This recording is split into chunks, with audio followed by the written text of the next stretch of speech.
Husband করতো, আমার husband মারা গেছে। এখন আমি নিরুপায় হয়ে আমার সংসার চালানোর জন্য আমি এই পথে আসছিলাম। এখন আমি ভালো হতে চাই। আমার হলো জনগণের কাছে মিনতি, আমাকে ভালো হওয়ার সুযোগ দে। প্রশাসনের কাছে এটা আমার আবেদন, আমাকে ক্ষমার দৃষ্টিতে ক্ষমা করে দেও।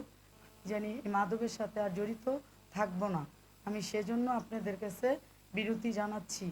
যারা যারা করে তাদেরকে আমাদেরকে শু করে অনেকেই মাদক বেছে এই জিমখানা কলোনিতে, কিন্তু আমাদের নাম মানে আমরা একা না, শুধু আমাদের দুই ভাই বোনের নাম ফলায়, কিন্তু অনেকেই বিক্রি করে ওই জায়গায় মাদক। বড় বড় ঢিলার আছে, তারাও জড়িত আছে, তারাও জেল কাটছে। কিছুদিন আগে অস্ত্র মামলাও জড়িত আছে, কিন্তু নাম ফলায় আমরা দুই ভাই বোনে মাদক বেশি। কিন্তু আমি চাই এই মাদকের থেকে বেরিয়ে আসতে। আমার একটা সন্তান জেলে আজকে 3 মাস ধরে, আমার স্বামীটা মারা গেছে। আমি এই এই প্রয়োজনে সন্তানদের লালন পালন করার জন্য আমি এই পথে আসছি। এই পথের থেকে আমি বেরোতে চাই।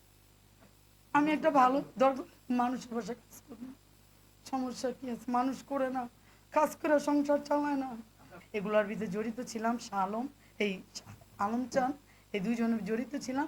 আমরা দুজন এর থেকে বেরিয়ে যেতে চাই। আপনারা জনগণ আমাদের আলম চান এখন ওয়াইফাই ব্যবসা করে। এখন ওয়াইফাই ওই শত্রুরা করতে দিতে চাইতেছে না।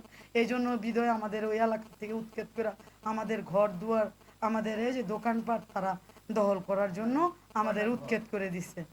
আমাদের একটা দুইটা তিনটা চারটা পাঁচটা ঘর আর আমাদের 4টা দোকান, এগুলা হেরা উৎখাত করার জন্য আমাদেরকে জিমখানা থেকে পিডাইয়া বাই করে দিচ্ছে। আমাকে রাস্তার ভিত্তে যে পুরুষ পোলা আমাকে মেরেছে।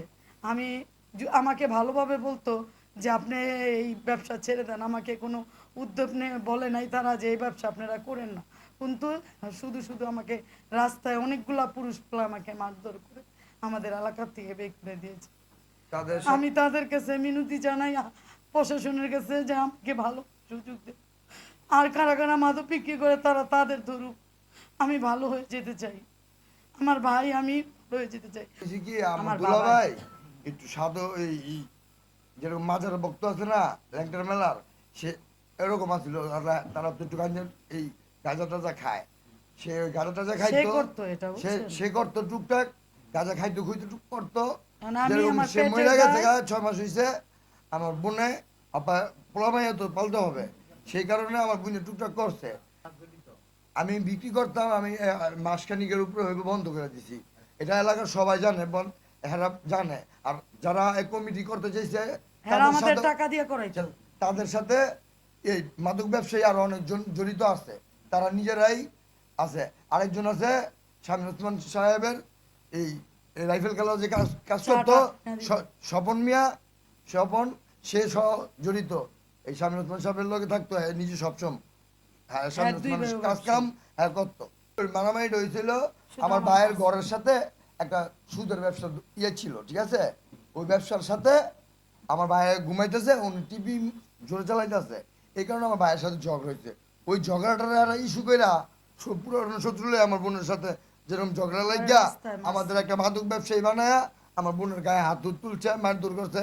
আমরা ছিলাম না, হ্যাঁ রে, অত্যাচার হাসপাতালের করছে, সামনে আমরা যে হাসপাতালের সামনে করছে। রাস্তার ভিতরে মারছে, উনি তারপরে দোকানে গেলে জিজ্ঞেস করতে পারবো তারা কোন মাদক চক্র নিয়ে না কিন্তু আমার এই রাস্তা পায়। ভালো হওয়ার সুযোগ চাই। আমরা ভালো হয়ে জানি থাকতে পারি, ভালোভাবে আমরা পরিবেশ প্রশাসনের কাছে মিনতি করি, পাবলিকের কাছে মিনতি করি যে আমাদের ভালো হওয়ার জানি সুযোগ প্রশাসন দাও। আমাদের সুযোগ দেয়। আমাদের উপরে যদি কেউ অত্যাচার করতে লয়, প্রশাসন জানি পদক্ষেপ লয়। আর আমাদের যদি কোনো ভুল পায় যে আমরা কোনো নেশার সাথে জড়িত, আমরা এক পিস কিছু বিক্রি করছি বা আমাদের তো প্রমাণ পায়, তাহলে আমাদের রোডের ভিতরে খাড়ায় যে শাস্তি দিব জনগণ, আমরা সেই শাস্তি নিতে রাজি। আমাদের ভালো হওয়ার আমাদের সুযোগ এলাকার করে যারা দেন। ভাই বোনেরা আছেন তারা দয়া করে আমাদের ভালো হওয়ার সুযোগ দিয়েন। এর বলা করে আমাদের কোনো অশান্তি করেন না, দয়া করে দয়া করে আমাদের ক্ষমা করে দিন। আমাদের ভুল ত্রুটি ক্ষমা করে দিন।